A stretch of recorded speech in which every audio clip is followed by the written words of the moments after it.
everybody, welcome to Through My Eyes 8.5.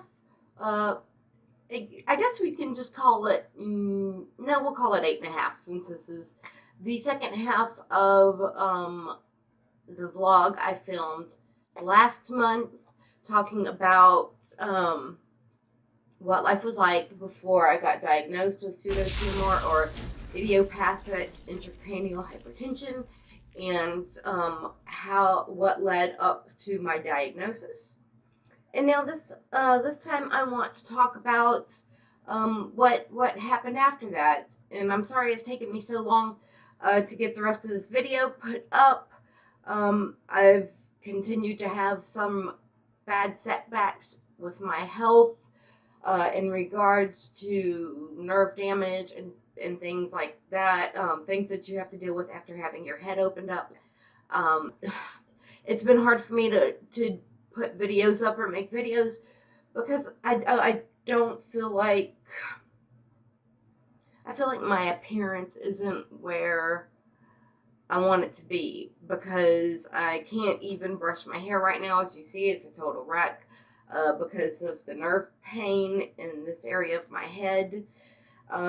So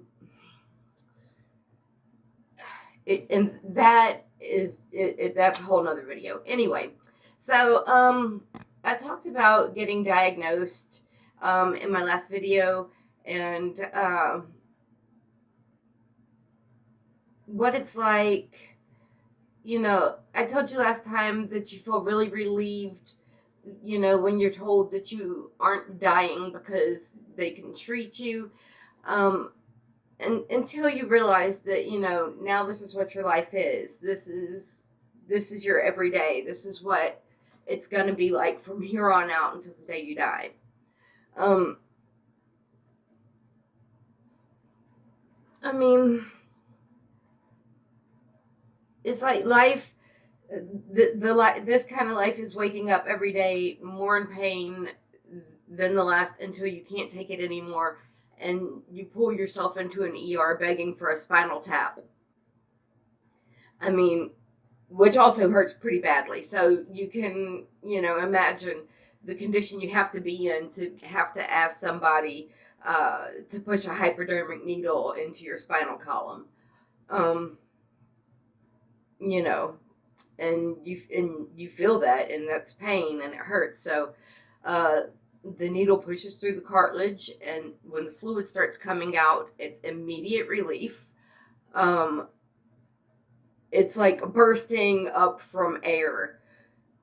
Uh, Bursting up for air when you've been underwater too long is what it feels like when that fluid starts coming out. It's just relief. You just snatch that breath in, and you feel the relief just wash over you. And it's, I mean, when you have elevated CSF, that's what a spinal tap does for you. It's that relief of feeling like you're drowning and suddenly having oxygen again. And I could go every couple of weeks. I went through that cycle. The fluid would build up until I couldn't take the pain anymore, and then I would have to go ask for a spinal tap. And when I would finally get one, then it would start over. I actually have a funny story about a doctor calling the head of psychiatry on me because I was asking for a spinal tap. But I will do that in a story time vlog. But not here. But I mean, on this channel I will, but not right now. We'll get to that later. It's funny though. So after the first, you know, after a while, it got to the point where, you know, I needed taps almost weekly. Needle after needle going into my spine, what seemed like a never-ending cycles of drowning and surfacing, drowning and surfacing. And I mean, I can't even begin to tell you how that messes with you physically and mentally on every level, in every relationship that you have. From top to bottom, it affects everything. consuming. It's all consuming. And then there's the Diamox. Diamox is actually medicine for the bends, and it helps keep your CSF pressure down.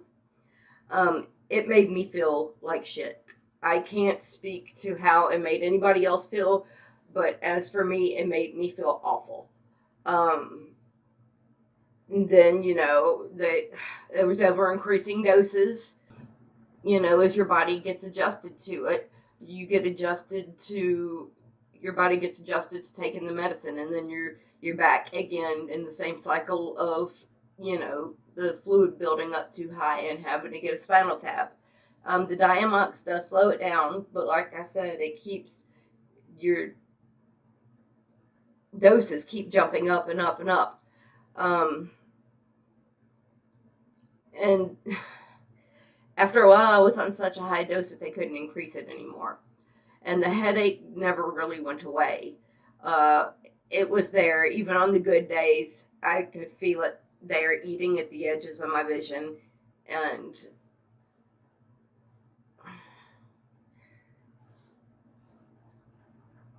I mean, I don't know, as time played out, it was revealed, my condition revealed the toxic people around me and for what they are. And I had a lot of family and friends accusing me of faking at this point while all of this was happening to me.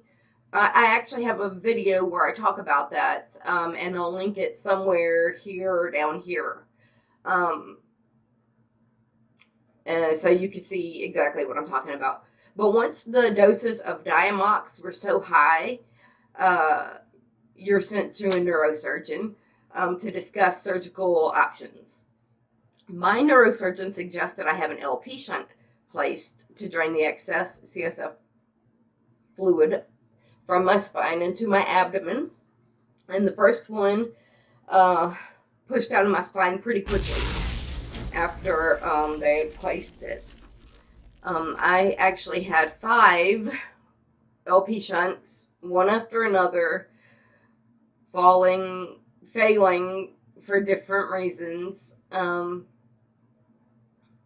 At one point, the surgeon took out my 5th lumbar vertebrae and shaved it so that they could sew the LP shunt into my back so that it couldn't be pushed out by my high CSF pressure. When you get an LP shunt placed, you're cut down the bottom. I know you can't see. I don't know why I'm doing that. Down the bottom of your spine. So basically, your lumbar area down to your tailbone is cut open. And you're also cut across the top of your abdomen so that they can place your tube. Anyway, after I had 5 filled LP shunts, the neurosurgeon suggested that I get a VP shunt, which goes from your head right here, as you can see. You can see my tube down into your abdomen. So they removed my LP shunt and placed a VP shunt, and when I woke up from that, okay, I totally forgot to say that this is what happens when you don't script your videos. But I forgot to tell you guys something about Diamox. And it is one of the worst things that you have to deal with when you have IIH. And it is that anything that has a little fizz or any kind of bubble to it, Diamox makes it instantly taste like melted pennies.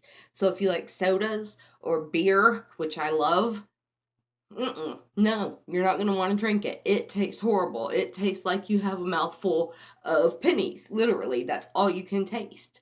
So it's the worst. That's one of the worst things, and I cannot believe I forgot to tell you that. Anyway, so that's it. That's all on the Diamox. If I think of anything else, maybe I'll just make another video titled Things Kelly Forgot because she's dumb enough to not write a script. Anyway, bye guys. For real this time. Bye.